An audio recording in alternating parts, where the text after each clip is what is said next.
Hello, seekers. What I've learned and found to be true in my experience is that environment around you is not always going to encourage you, are they? True. We all know that there are people out there, and some are probably around you right now, that are negative, critical, or they're constantly pointing out to others and you what won't work, or why you're not enough, or why your goals are unrealistic. And if you're not careful, those outside voices slowly absorb into your consciousness to become your inside voice. That's a real problem, people, because eventually you're no longer hearing what they said, you're repeating it to yourself in your own internal loop. The words you say to yourself matter more than most people realize. Not because positive thinking magically fixes everything, does it, Lisa? No, it doesn't. But because your mind follows the direction you're constantly giving it. If every day you tell yourself you're failing, you'll start acting like someone who believes they're failing. If every day you tell yourself you're never going to figure it out, you'll stop looking for solutions. If every day you tell yourself you're not capable of having a relationship, a good job, hold on to money, you'll start avoiding opportunities that could prove otherwise. If every day you tell yourself something is wrong with you, you'll distance yourself from others. Your environment may plant the seed, but your self-talk waters it and lets it grow. Since I could remember, I was told by, I guess, well-intentionally people to pay attention, stop daydreaming. You know you can do it. Just stop being lazy, Michael. Give more effort. We went over this and what is wrong with you all through school and most into my late 20s. Same thing, same patterns, same repeatable. So you can imagine what my internal talk was like. At 44 years old, while looking for answers with my wife about our son having difficulty in school for being overly social, wonder where he got that from, walking away as a small kid from circles, watching butterflies while playing t-ball. You remember that? I remember that. Lisa asked me, did you read that? And it was on ADHD. And I said, yes, sounds like him. And she said, no, dummy, that's you. Except the dummy part. Well, I thought, holy hell, it was me. So over the next few months afterwards, it was like it all makes sense. I started connecting the dots. I found out what was going on with me. The mystery of me and that situation solved. Not what was wrong with me. You know, one thing I've noticed is that difficult environments will test you, right? What you truly believe about yourself. Most people can feel confident when life is going well. It's all good. Can feel strong when everything is cheering them on. Yeah, all right, let's go. Right? The challenge comes when support disappears. Right? We had that. The challenge comes when criticism gets louder than the encouragement. That's when you find out whether your confidence depends on other people's opinion or your own convictions. Let me say that again.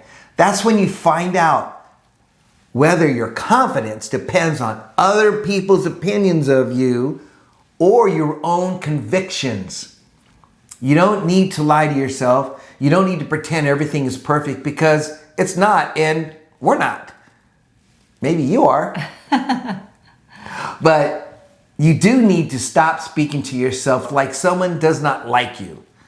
Not for you and is the enemy of you. If you made a mistake, learn from it. If you're struggling, acknowledge it. If you're tired, admit it. But don't turn a bad day into a weak punishment or life sentence in your mind. A setback is not definitive. Failure is not a permanent label. A difficult season is not the rest of your story. It's a chapter in it, if you want it to be.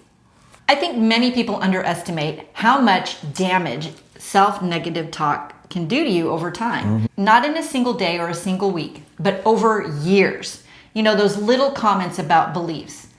Because beliefs become habits. and habits begin shaping your decisions. And eventually people start living beneath what they're capable of because they have spent years convincing themselves that they can't do anymore. I've seen women carry words spoken to them decades ago, comments from their parents, former relationships, friends, coworkers, people who aren't even part of their lives anymore. Yet those voices are still influencing their decisions. And the hard truth is that not everyone who speaks into your life deserves permanent space in your mind. Mm-hmm. As a child, I was never really popular in school. I was tall, skinny, awkward, and I did mediocre in school. The only thing I was really good at was playing soccer, but no one ever really took an interest in that, at least not in me. So I listened to the language around me that I was just meh. And I was living in Texas and I wanted to try out for the cheerleading squad. But these girls were so good. They were all in beauty pageants. They hung out together. They could tumble like professional gymnasts. And, it's Texas where football is king, right? I never had the courage to try out because I let all that negative self-talk that I took on minimize my ability, my spirit, and my confidence. A few years later, we moved to Colorado, and I had an opportunity to redefine myself since no one knew who I was there previously. But I still presented myself as that tall, awkward, skinny girl. And so I had to begin to work on myself. I learned how to set goals. I changed a few things. I looked into some things, grew my hair out a little longer. And in high school, guess what? I tried out for the cheerleading squad, and I made it. Now, did I still have all that negative self-talk? Sure do, of course. There will always be people who doubt you. There will always be people who criticize you. There will always be people who project their fears onto you. But you can't control that, right? Mm-hmm. What you can control is whether those voices become your truth. You don't have to become arrogant, stuck up, and snotty about it. You don't have to become defensive. But you do need to become intentional about what you're repeating to yourself every day in your mind. Because eventually, the voice that you listen to most becomes the voice you believe. If you're surrounded by negativity right now, remember this.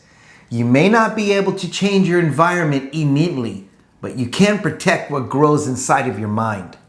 Make this a practice to guard your thoughts, guard your perspective, guard the way you speak to yourself. Mm-hmm. Because long before success shows up in your life, it usually starts with refusing to agree with the lies that say it never will happen. So what we want you to do, as always, stand firm. And never surrender.